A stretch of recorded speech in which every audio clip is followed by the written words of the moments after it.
हरियाणा में हाल ही में हुए राज्यसभा चुनावों का मामला पंजाब एवं हरियाणा हाईकोर्ट पहुंच गया है। कांग्रेसी नेता अजय माकन जो हैं, उन्होंने निर्दलीय उम्मीदवार जिन्होंने जीत हासिल की थी इन चुनावों में, उनकी जीत के ऊपर जो है एक याचिका आज पंजाब एवं हरियाणा हाईकोर्ट में डाली है। क्या कुछ कहा उन्होंने, आइए उनसे सुनते हैं। देखिए, हम लोगों ने आज याचिका यहाँ पे दी है और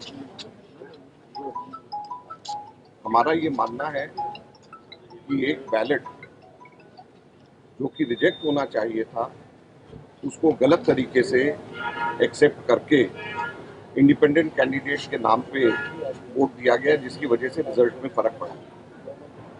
हमारे लोगों ने काउंटिंग के दौरान रिजल्ट से पहले इस पे ऑब्जेक्शन भी किया और बड़ा स्पष्ट है उसके अंदर कि वो वोट गलत जगह के ऊपर डाला गया, सिर्फ अपने आप को आइडेंटिफाई करके करने के लिए डाला गया और सीक्रेसी इससे आउट हुई है, ब्रीच हुई है। और हम लोगों ने इस आधार के ऊपर यहाँ पर उच्च न्यायालय के अंदर याचिका दायर करी है और हमें पूरी उम्मीद है कि हमें यहाँ से न्याय मिलेगा।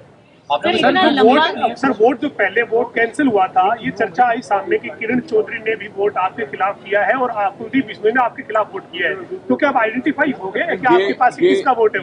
ये दूसरा मसला है जिसको लेकर के हम लोगों ने चैलेंज किया है और हम लोगों ने जो चैलेंज किया है, ये वोट एक्सेप्ट किया गया है इंडिपेंडेंट कैंडिडेट के लिए, जो नहीं होना चाहिए।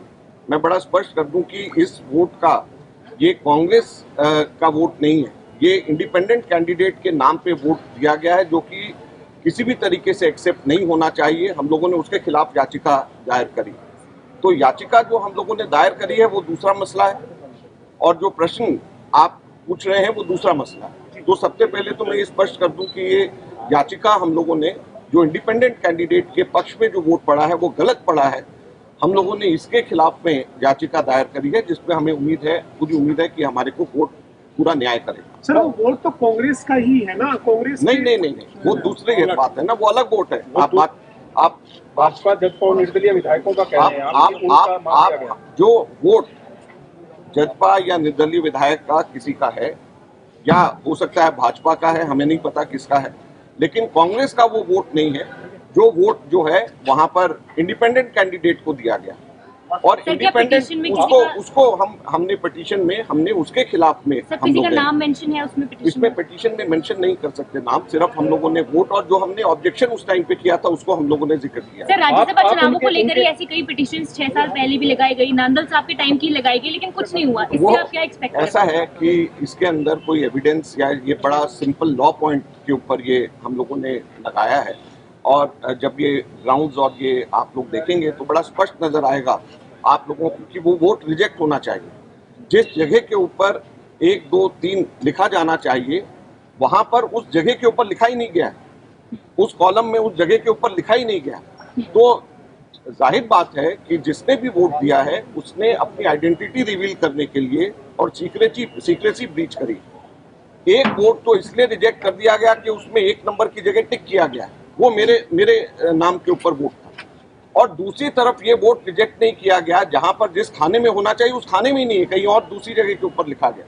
तो इस वजह से हम लोगों ने इसको लेकर के याचिका दायर करी है और हमें पूरी उम्मीद है कि हमें इसमें यहाँ पर इसके ऊपर न्याय कांग्रेस से अलग विधायकों का एक वोट जो इनवैलिड होना चाहिए था वो वैलिड मान लिया। बिल्कुल, कांग्रेस से अलग विधायकों का वोट जो इनवैलिड होना चाहिए था इंडिपेंडेंट कैंडिडेट को दिया गया है, वो इनवैलिड को वैलिड मान दिया गया और इसके खिलाफ हमारी याचिका। आपसे 1.5 महीने करीब हाईकोर्ट पहुंचे हैं, या कानूनी तौर पर आपको इतना समय लगा? पहले आपने याचिका डाली थी। 45 दिन का समय सीमा होती है और हम लोग 1 हफ्ता पहले ही डालते हैं, तो 45 दिन बाकी तो और इलेक्शन पिटीशंस में तो लोग आखिरी दिन डालते हैं, हम लोगों ने तो अभी बल्कि हफ्ता 10 दिन पहले ही हमने डाल दिया। आप कुछ और प्रश्न पूछे? कांग्रेस लगातार एक चर्चा है सर कि प्रभारी जो आपके थे, जो चुनाव एजेंट के तौर पे वहां थे, आपका जो वोट किरण चौधरी का वोट लगातार ये कहा जा रहा है कि वो आपके खिलाफ गया है वोट, इसमें कितनी सच्चाई है? क्योंकि लगातार आपकी पार्टी के प्रभारी पर सवाल उठ रहे हैं, आपकी पार्टी के 29 विधायकों के ऊपर सवाल उठ गया क्योंकि एक वोट कैंसिल हुआ है, उसका वो आइडेंटिफाई हुआ है? देखिए, बड़ा स्पष्ट है कि जब किरण चौधरी जी ने वोट डालने के बाद बाहर आई तो उन्होंने खुद ही कहा कि मैंने तो टिक किया है। जी। तो उसके बाद में हम लोगों ने जो बैलेट नंबर जिस पे टिक था वो बैलेट नंबर भी हमने देखा और किस क्रम के ऊपर डाला है, तो इसमें कोई अब शक की बात नहीं है कि किरण चौधरी जी ने टिक किया है। ये बात और है कि उन्होंने जानबूझ करके नहीं, गलती से टिक किया हो, ये उनको बताना है कि जानबूझ कर किया है या गलती से टिक हुआ है, लेकिन टिक किरण चौधरी जी के द्वारा ही टिक किया गया है। और ये हो सकता है गलती भी हो सकती है। और दूसरा जो मैं समझता हूँ कि एक और जो गंभीर इसके अंदर साथ साथ में है वो ये है कि हमारे जो ऑथोराइज्ड एजेंट था जिसको हर एक वोट दिखाया जा रहा था, तो वो ऑथोराइज्ड एजेंट लास्ट तक के ये कहते रहे कि हमें 30 सिंगल प्रेफरेंस वोट पड़े, जबकि 29 सिंगल प्रेफरेंस वोट हम लोगों के निकले।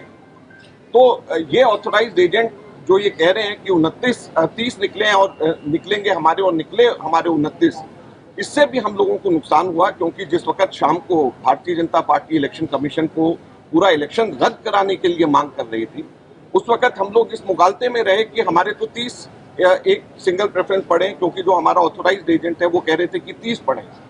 तो अब हो सकता है कि वो भी गलती से उनकी भी गलती रही हो, लेकिन किरण चौधरी जी की भी गलती और साथ में ऑथोराइज्ड एजेंट साहब की भी गलती, दोनों गलतियां एक साथ सांख्यिकीय तौर के ऊपर असंभव लगता है। स्टैटिस्टिकली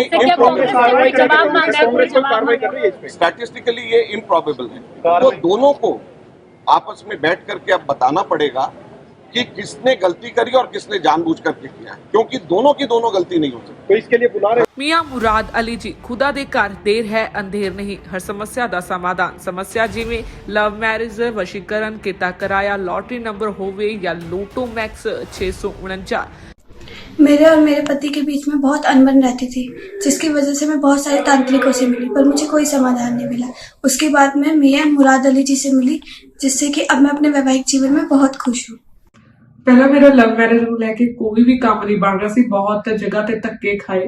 ਫਿਰ ਬਾਅਦ ਵਿੱਚ ਮੈਨੂੰ ਕਿਸੇ ਨੇ ਮੀਆਂ ਮੁਰਾਦ ਜੀ ਅਲੀ ਬਾਰੇ ਦੱਸਿਆ ਤੇ ਅੱਜ ਦੇਖੋ ਮੈਂ ਆਪਣੇ ਵਿਵਾਹਿਕ ਜੀਵਨ ਦੇ ਵਿੱਚ ਬਹੁਤ ਖੁਸ਼ ਹਾਂ। ਕਾਰੋਬਾਰ ਇੱਕਦਮ ਠੱਪ ਹੋ ਗਿਆ ਸੀ, ਅਸੀਂ ਬੜੇ ਔਖੇ ਹੋ ਗਏ। ਫਿਰ ਸਾਨੂੰ ਕਿਸੇ ਨੇ ਮੀਆਂ ਮੁਹੰਮਦ ਅਲੀ ਜੀ ਬਾਰੇ ਦੱਸਿਆ। ਉਹਨਾਂ ਨੇ ਸਾਡੀ ਸਮੱਸਿਆ ਦਾ ਚੰਗੀ ਤਰ੍ਹਾਂ ਜੜੋਂ ਨਿਪਟਾਰਾ ਕਰ ਦਿੱਤਾ। ਹੁਣ ਅਸੀਂ ਬਹੁਤ ਖੁਸ਼। ਹੁਣੇ ਕਾਲ ਕਰੋ 98 417 18786 97797 24075।